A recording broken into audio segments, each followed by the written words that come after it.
Behind the mirror, Sam and Caitriona aren't what you think. The mirror of lies. They say the eyes are the windows to the soul, but for Sam Heughan, it was the mirror in dressing room number 5. The dressing room was tucked away in the dilapidated corridors of a Scottish studio where the latest season of Outlander was being filmed. The peeling walls, low ceilings, and yellow lighting made everything seem gloomy and oppressive. But the strangest thing was the mirror. Sam couldn't remember exactly when it had been there. Maybe it had been last season, maybe it had been longer. But ever since he started sitting in front of it every morning, a strange feeling had haunted him, as if someone was looking at him from the other side. Not his own reflection, but someone else. Caitriona and the secret in her eyes. Caitriona Balfe, a close co-star, often teased Sam that he was imagining things. But deep in her eyes, Sam saw something different. It was no longer Claire Randall's warm gaze. It was a quiet fear, as if she knew something but couldn't, or didn't dare, say it.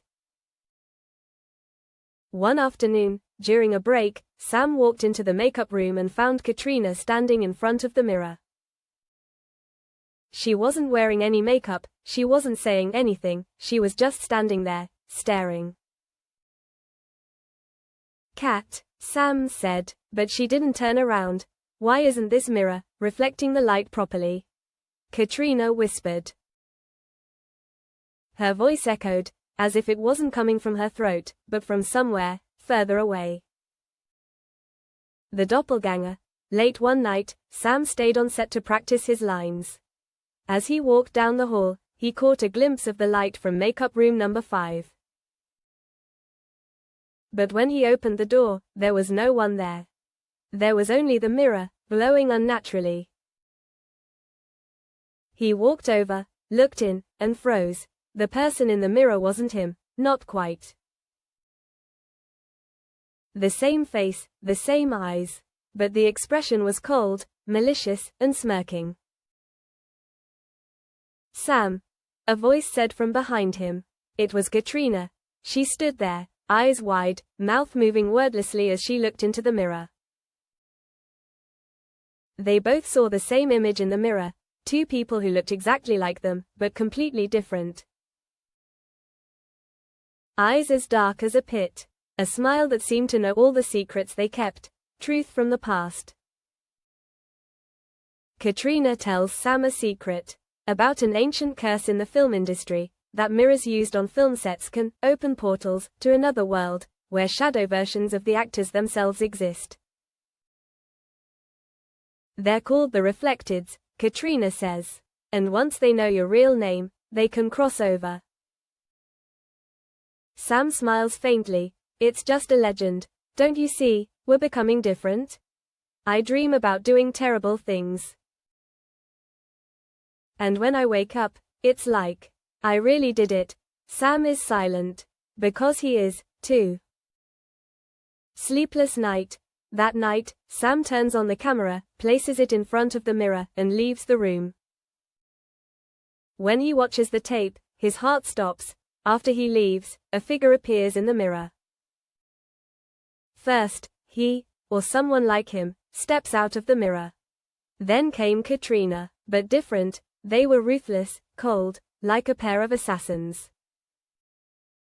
They looked into the camera, as if they knew they were being watched. Then, they laughed.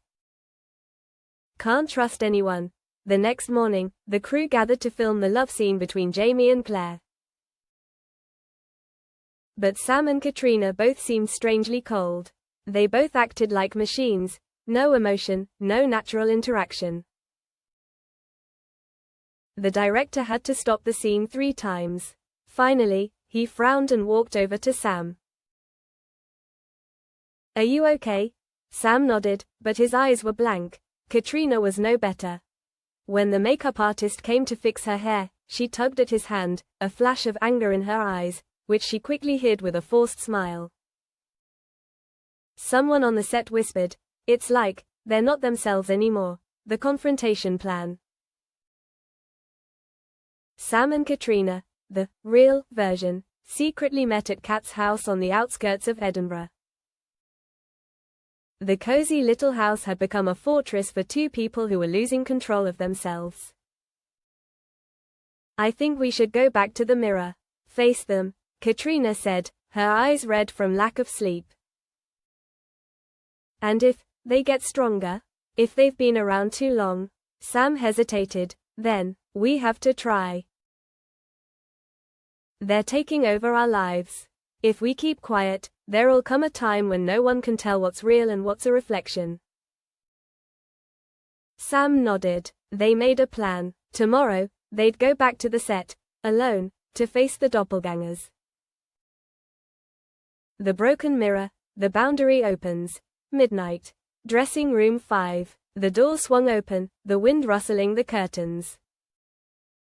Sam carried a hatchet, and Kat carried her aunt's hand mirror, an object believed to reflect the true self and ward off evil spirits. They entered, the mirror standing silent as a portal to hell, and then, they appeared. Two clones stepped out of the mirror, smiling as if they had been waiting for them. "You, weak," Sam's clone said, "and we are what the public loves, perfect, faultless, tireless," reflected Caitriona said sharply. Sam and Kat did not respond. Instead, they charged.